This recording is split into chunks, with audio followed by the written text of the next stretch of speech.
देश बेचने वालों से देश को बचाने की ज़रूरत थी ने आज सबको एक कर दिया। आज के दिन हमें जिनके लिए तिरंगा बना है, लड़ा है, लड़ने के लिए उनको आदर करना है, सम्मान करना है। आंकड़ा के हिसाब से देखें तो 3+ होना चाहिए। मंत्रिमंडल का कल विस्तार होना है। महागठबंधन की सरकार तो बन गई और मंत्रिमंडल के विस्तार को लेकर खींचतान जो चल रही थी वो अब खत्म होता हुआ नजर आ रहा है।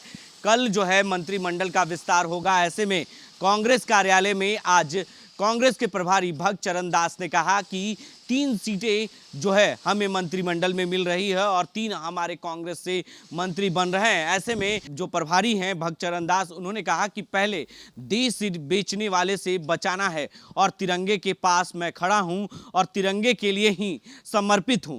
यानी देश बचाने वालों से पहले लड़ना है, देश बचाने वालों को पहले भगाना है।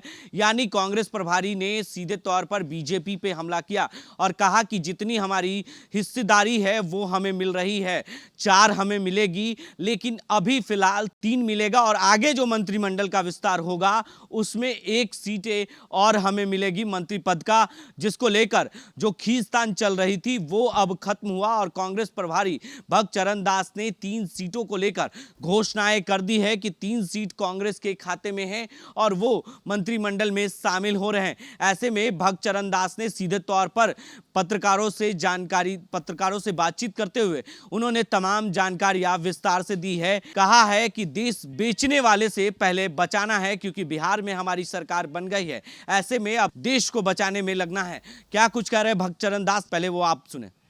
देश बेचने वालों से देश को बचाने की ज़रूरत थी ने आज सबको एक कर दिया बिहार राज्य में, और देश को एक दिशा, एक निर्देश, एक मैसेज गया है। उसमें जो सही है, संभव है, जो हमें मिल रहा है, आंकड़ा के हिसाब से देखें तो 3+ होना चाहिए और 3 मिल रहा है। 3 आपको मिल रहा है? 3 मिल रहा है। एक का ओथ और कुछ दिन बाद होगा, 2 का ओथ कल होने वाला है। यानी कुल से टोटल कितने सर माने जाए? 4 नहीं, कुछ लोगों का, सारे मिनिस्ट्री अभी नहीं हो रहा है।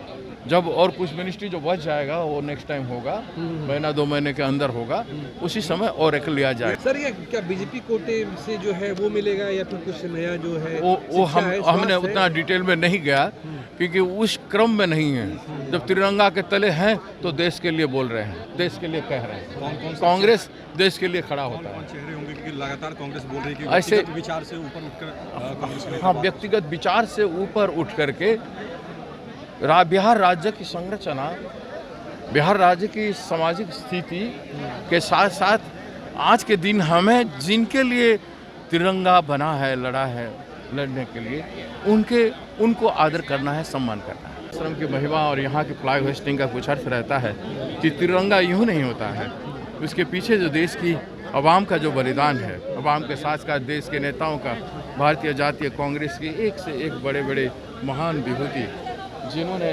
देश को आज़ाद करने का पीड़ा उठाया, संकल्पबद्ध होकर जो काम किया है, जिसके बदौलत आज हम यहाँ पे खड़े हैं। पूरा देश, पूरे विश्व में एक महान देश बन के खड़ा है। इस देश की गरिमा, गौरवमयी गाथा और तिरंगा का सम्मान करते रहने की आवश्यकता है। तिरंगा के तले आवाम में खुशहाली होना चाहिए।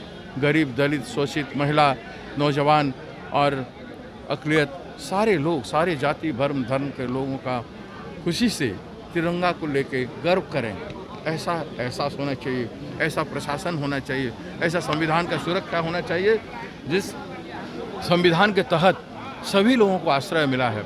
वैसे ही ऐसे नहीं होंगे, गैर की भावना, हिंसा की भावना पैदा नहीं होना चाहिए।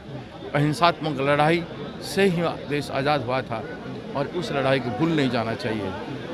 ए मेरे वतन के लोगों, ज़रा याद करो कुर्बानी, जो शहीद हुए हैं उनको जरा याद करो कुर्बानी। तो आपने सुना कि कांग्रेस प्रभारी भक्त चरण दास ने सीधी तौर पर बीजेपी पे हमला किया। वहीं 3 सीटों पर अपनी बातों को लेकर उन्होंने जानकारियां दी। सीधे तौर पर कहा 3 सीट जो कांग्रेस के खाते में है वो मिल रहा है और 1 जो है वो बाद में होगा। अभी फिलहाल कुछ मंत्रिमंडल का विस्तार होगा, बाकी जो है बचेंगे वो कांग्रेस और आरजेडी और जेडीयू मिलकर बांटेंगे। बाकी जो सीटें हैं, 1 सीट और कांग्रेस के खाते में जाएगी, लेकिन अभी फिलहाल 3 सीटों पर ही कांग्रेस अपने आप को संतुष्ट करती हुई नजर आ रही है। ऐसे ही तमाम खबरों के लिए आप बने रहे देश न्यूज के साथ और देखते रहे देश न्यूज। माधोपुर पंचायत के मुखिया पंकज शाह ने 15 अगस्त के मौके पर चकाई वासियों को स्वतंत्रता दिवस की हार्दिक शुभकामनाएं दी है। जय हिंद, जय भारत। झारखंड मुक्ति मोर्चा का विश्व स्तरीय सदस्य 15 अगस्त के शुभ अवसर पर सभी प्रखंड वासियों को हार्दिक शुभकामनाएं करते हैं। पोझा पंचायत के मुखिया अब्बास अंसारी ने 15 अगस्त के शुभ अवसर पर सभी लोगों को स्वतंत्रता दिवस की हार्दिक शुभकामनाएं दी हैं।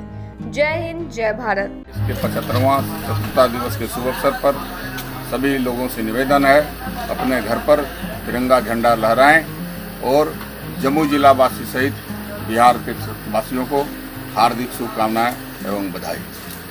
झाझा जमुई से रोजगार सेवा प्रखंड के मंजीत कुमार ने स्वतंत्रता दिवस के अवसर पर सभी देशवासियों को हार्दिक शुभकामनाएं दी है। जय हिंद, जय भारत। 15 अगस्त स्वतंत्रता दिवस के मौके पर कांग्रेस विधायक शिल्पी नेहा तिर्की की तरफ से पूरे देशवासियों और झारखंड वासियों को हार्दिक शुभकामनाएं और बधाई दी है। 15 अगस्त स्वतंत्रता दिवस के मौके पर नेशनल पीपुल्स पार्टी झारखंड के महासचिव अमर महतो की तरफ से समस्त देशवासियों एवं झारखंड वासियों को हार्दिक शुभकामनाएं एवं बधाई दी है। 15 अगस्त स्वतंत्रता दिवस के मौके पर गिरिडीह जिला अध्यक्ष कांग्रेस कमेटी नरेश वर्मा की तरफ से सभी देशवासियों, प्रदेशवासियों और गिरिडीह जिला वासियों की जनता को हार्दिक शुभकामनाएं एवं बधाई दी है। 15 अगस्त स्वतंत्रता दिवस के मौके पर झारखंड प्रदेश कांग्रेस कार्यकारी अध्यक्ष सह पूर्व मंत्री बंधु तिर्की की ओर से पूरे देशवासियों और झारखंड वासियों को हार्दिक शुभकामनाएं एवं बधाई दी है। देश की आज़ादी के 75वें वर्षगांठ के मौके पर life education and development support की ओर से पूरे देशवासियों और झारखंड वासियों को ढेर सारी शुभकामनाएं और बधाई।